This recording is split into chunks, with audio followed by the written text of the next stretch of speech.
Ayan, good morning sa ating lahat. So ngayon, tuturuan ko muna kayo paano nyo makukuha ang 60,000 minutes view nyo sa Facebook na kailangan nyo para sa inyong stream ads. So, unang-una, atin po yan nakuha ang atin sa loob lang ng 2 months. So, paano po ba natin yung ginawa? Tuturuan ko po kayo. Unang-una, ang diskarte po natin dyan. Nag-upload po tayo ng 1 to 2 videos every day. So, yun lamang po ang ginawa natin. 1 to 2 beses everyday ang ating ina-upload para po sa ating Facebook. So, kung susumahin nyo po, ilang minutes view ba ang makukuha natin sa isang video sa loob ng isang araw?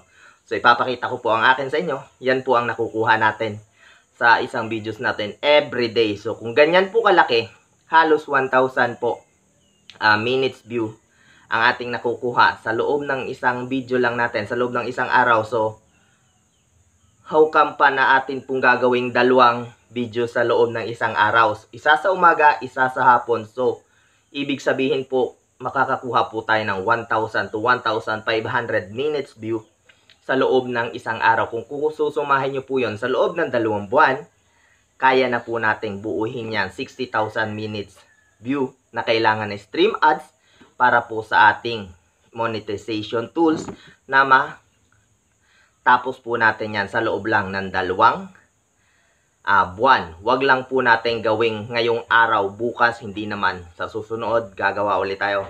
Hindi po ganyan. Everyday po sa loob ng 2 buwan. Kayang-kaya po yan. Wala po yung problema. Nasubukan po natin yan. So, gawin nyo po.